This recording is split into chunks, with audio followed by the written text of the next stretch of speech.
আলহামদুলিল্লাহ, খামারের জন্য কিছু হাঁসের বাচ্চা কিনেছি। আসসালামু আলাইকুম। আলহামদুলিল্লাহ, বাজার থেকে হাঁসগুলাকে আনার পরে এখানে খাঁচার ভিতরে ছেড়ে দিছি। এখন ওদের গ্লুকোজের পানি দিব। 2 বোতলে গ্লুকোজের পানি দেওয়া আছে। এখন 2 সাইডে 2 বোতলে পানিটা দিয়ে দিব। দেখেন ওরা কত সুন্দর করে খাইতেছে পানিগুলা।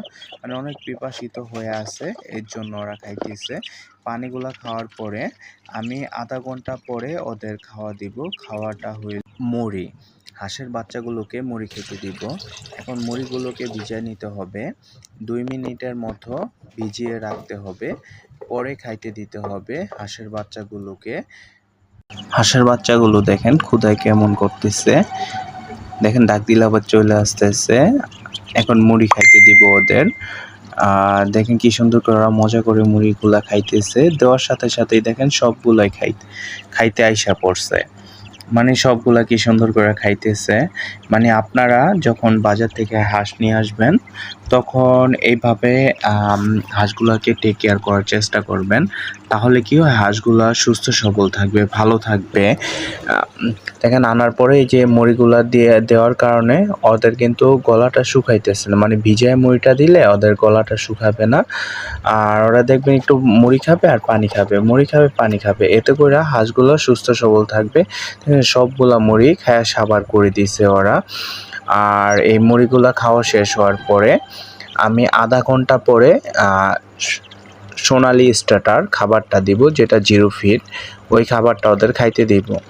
আর এখন ওদের মুড়িটা শেষ হোক। আর এখানে 3 রকমের হাঁস আছে, চীনা হাঁস, বেইজিং হাঁস, সাথে দেশি হাঁস। চীনা হাঁস আছে 15 পিস, বেইজিং হাঁস আছে 5 পিস, আর দেশি হাঁস আছে এখানে 2 পিস।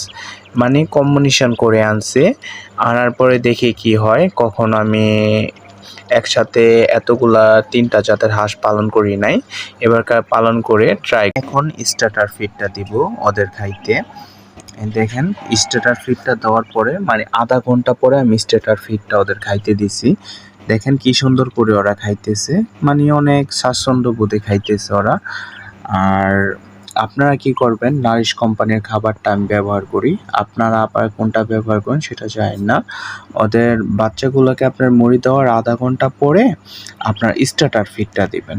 এতে করে কি হয়, আপনার খাবারের রুচিটা ওদের ঠিক থাকে। আর স্টার্টার খাবারটা তো 0 ফিট, আপনার বাচ্চাগুলা অনেক ভালো মতো খাইতে পারে।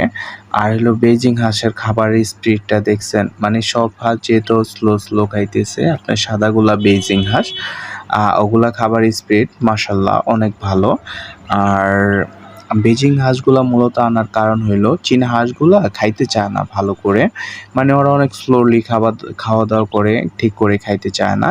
এর জন্য বেজিং হাঁসগুলা নিয়ে আসি, ওরা ওই স্পিডে খাবে, ওদের দেখে দেখে আপনার চীনা হাঁসগুলো খাবে। আল্লাহ হাফেজ।